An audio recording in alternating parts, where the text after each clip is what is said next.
everybody, Jamie here, and got a plant of the day video to share with you all today.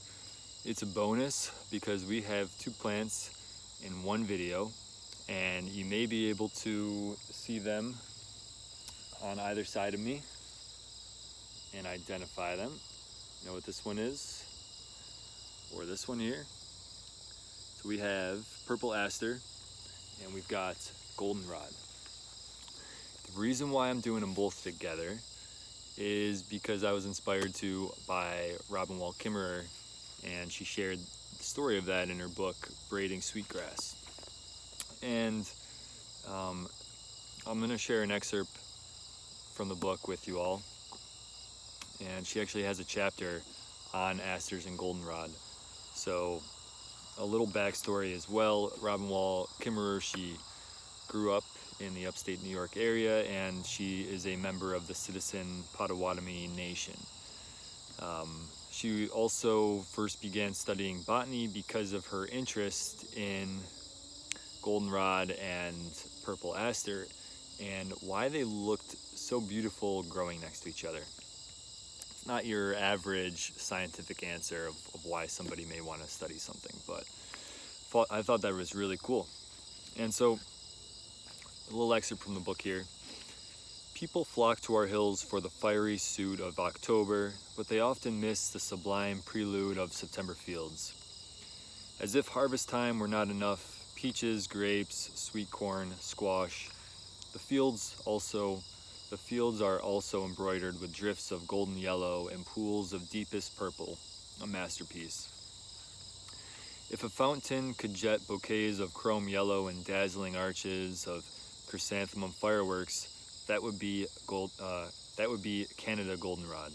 Each 3-foot stem is a geyser of tiny gold daisies, ladylike in miniature, exuberant in mass. Let's see if we can get close to that goldenrod there.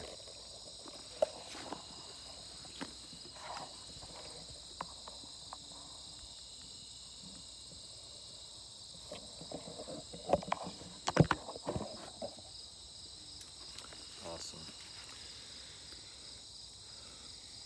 Where the soil is damp enough, they stand side by side with their perfect counterpart, New England asters. Not the pale domesticates of the perennial border, the weak sauce of lavender or sky blue, but full-on royal purple that would make a violet shrink. The daisy-like fringe of purple petals surrounds a disc as bright as the sun at high noon, a golden orange pool, just a tantalizing shade darker than the surrounding goldenrod. Let's see if we can get close up to that there.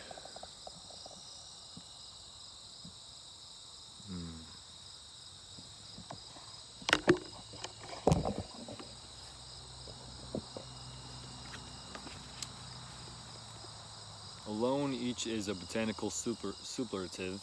Together, the visual effect is stunning. Purple and gold, the heraldic colors of the king and queen of the meadow, a regal procession and complementary colors. I just wanted to know why. So yellow and purple are complementary colors, opposites on the color wheel, and she wanted to know why that was. Why do they stand beside each other when they could just grow alone? Why this particular pair? There are plenty of pinks and whites and blues dotting the fields, so is it only happenstance that the magnificence of purple and gold end up side by side? Is it just random? Einstein himself said that God doesn't play dice with the universe. What is the source of this pattern? Why is the world so beautiful? It could so easily be otherwise.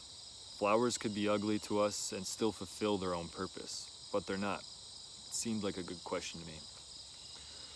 So that's something I resonate with, just finding the beauty in what nature is. It's not just a field of resources for us. The forest is not just resources for us of lumber or food.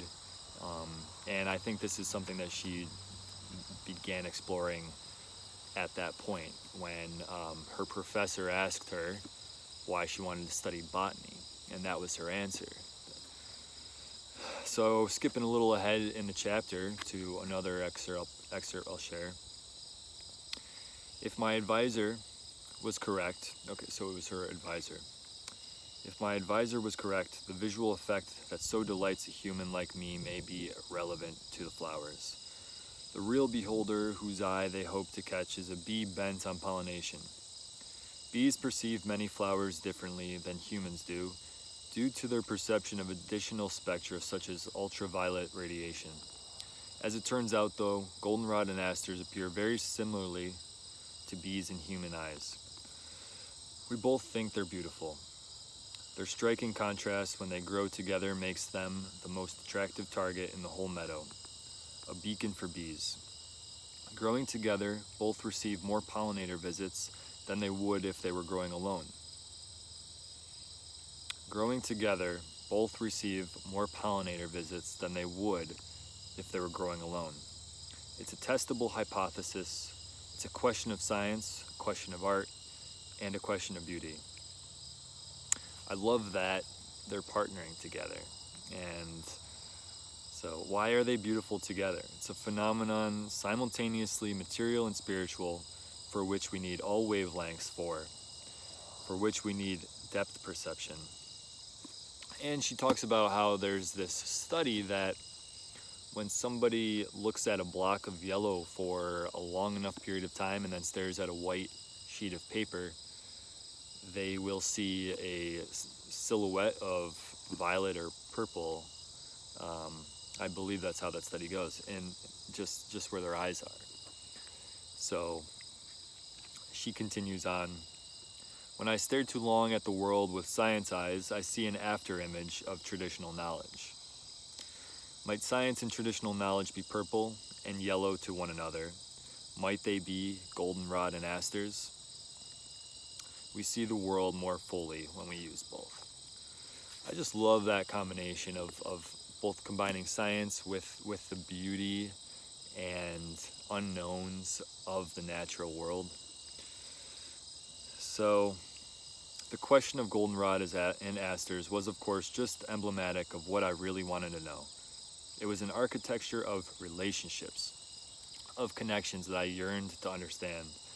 I wanted to see the shimmering threads that hold it all together, and I wanted to know why we love the world, why the most ordinary scrap of meadow can rock us back on our heels in awe.